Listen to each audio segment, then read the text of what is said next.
So in the last couple of weeks, there's been lots of excitement within the night sky. For example, just the other week, we had the Super Blood Moon Eclipse. That occurred on September 27th to the 28th through the night. But wait, Nick, what exactly is a Super Blood Moon Eclipse anyway? Well, I'm glad you asked! First of all, let's break it down, because there's multiple things occurring here at the same time. First of all, it's a supermoon. Basically means that the moon is as large as it can possibly be within its own optical appearance.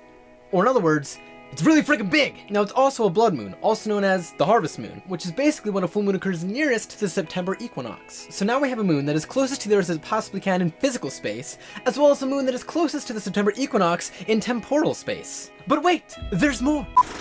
Order now, you can get 2 copies of the same thing. No. There's more, because this was also a lunar eclipse, and not just a lunar eclipse, but a total lunar eclipse. The sun, earth, and moon were in a straight line, causing the moon to pass completely through the center of Earth's shadow, giving it its own crimson glow. So this is kind of a big deal. It's a spectacular event because these are three lunar spectaculars occurring all in the same event, the same night, the same moment in time and space. So if I can't express to you anything else that this is a rare event, let me tell you the history. The last time that this occurred was in 1982, and now 2015. So yeah, it's a big deal. People are excited. Whoa! I'm excited. And even better, yes me, I actually managed to get a picture of the event. Here it is. Okay, yeah, basically, my phone isn't very good at getting pictures of the night sky, so instead, I will offer you this. My brother's own artistic rendition of the Super Blood Moon Eclipse.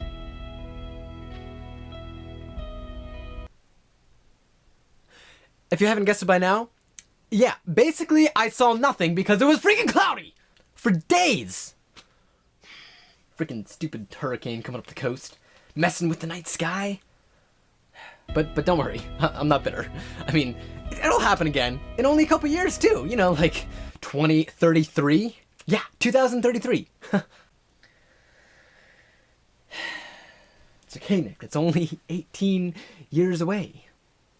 Besides, the morning after, I had the wonderful people of Twitter to show me just how beautiful and spectacular and wonderful the Super Blood Moon Eclipse was. Oh well. Oh well.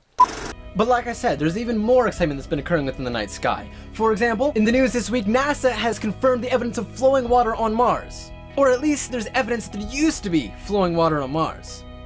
In other news, shocking new evidence would suggest that NASA's telescopes were actually pointed at California during these findings.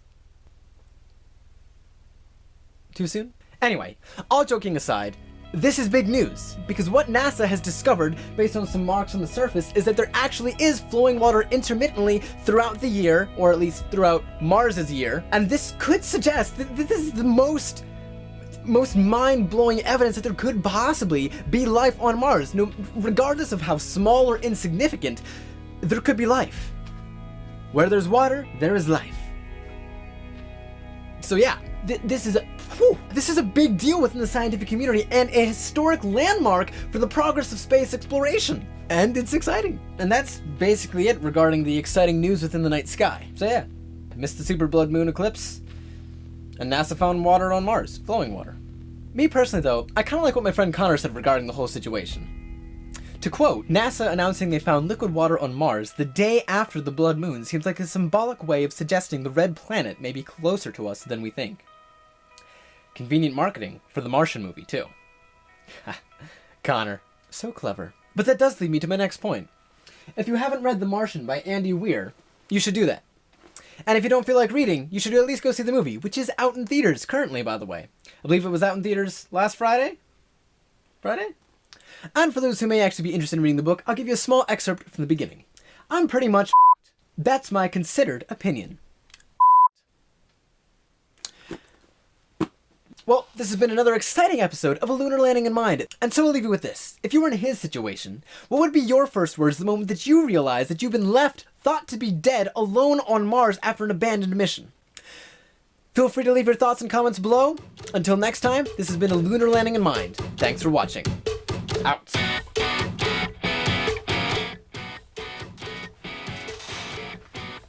There we go. Got it. Got him. Well, I'm glad you asked. That was weird. Order now and we'll ship you a second.